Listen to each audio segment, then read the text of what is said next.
Kuta, Bali. Di balik gemerlap pariwisata dan deburan ombak pantai Kuta, sebuah revolusi kecil lahir di sebuah gang sempit bernama Poppies Lane 2.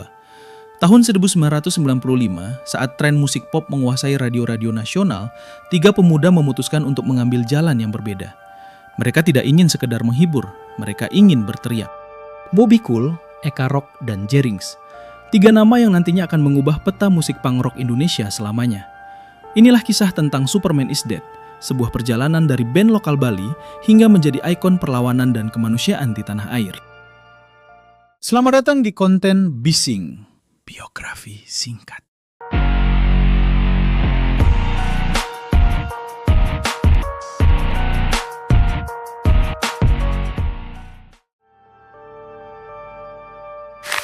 Awalnya, mereka terinspirasi oleh band-band seperti Green Day dan OFX. Nama awal mereka adalah Superman is Dead, sebuah nama yang lahir dari pemikiran filosofis yang cukup dalam bagi anak muda seusia mereka saat itu. Mereka memulai karir dari panggung ke panggung kecil di Bali, merilis album secara independen seperti Case 15 dan Superman is Dead. Tahun 2003 menjadi titik balik yang mengguncang skena underground Indonesia. SID menandatangani kontrak dengan Sony Music Indonesia. Langkah ini memicu badai kontroversi. Mereka dituduh sell out atau menjual idealisme demi uang.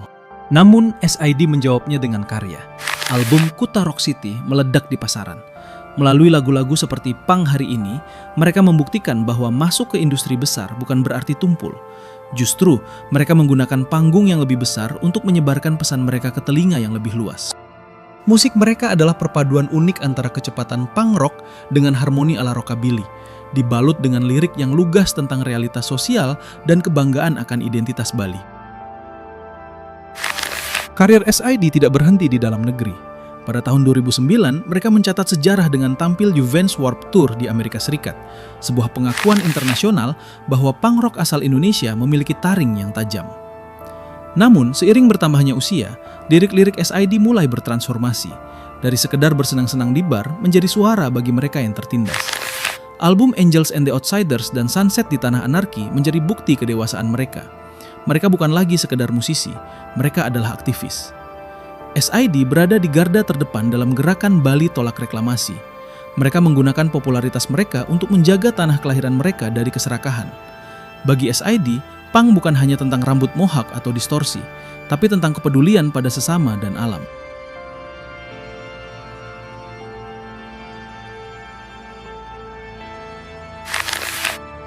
Perjalanan ini tidak selalu mulus. Badai datang silih berganti, termasuk ujian hukum yang harus dihadapi salah satu personilnya, Jerings. Hal ini sempat mengguncang kestabilan band, namun disinilah kekuatan sejati mereka terlihat. Dokumen dari para penggemar setia mereka yang disebut Outsiders untuk laki-laki dan Lady Rose untuk perempuan tetap solid. SID bukan sekedar band bagi mereka. SID adalah sebuah keluarga besar. Kesetiaan para penggemar inilah yang membuat SID tetap tegak berdiri meski diterpa berbagai polemik dan perubahan zaman. Mereka membuktikan bahwa selama tiga perompak ini masih bersatu, layar kapal SID akan terus terkembang.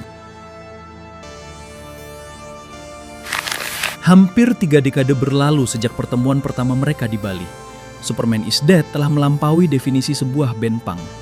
Mereka adalah simbol integritas, keberanian untuk bersuara, dan cinta yang tak kunjung padam pada tanah air.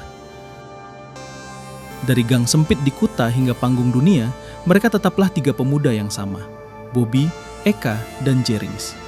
Mereka mengingatkan kita bahwa menjadi berbeda itu berani, dan berjuang untuk kebenaran adalah sebuah keharusan.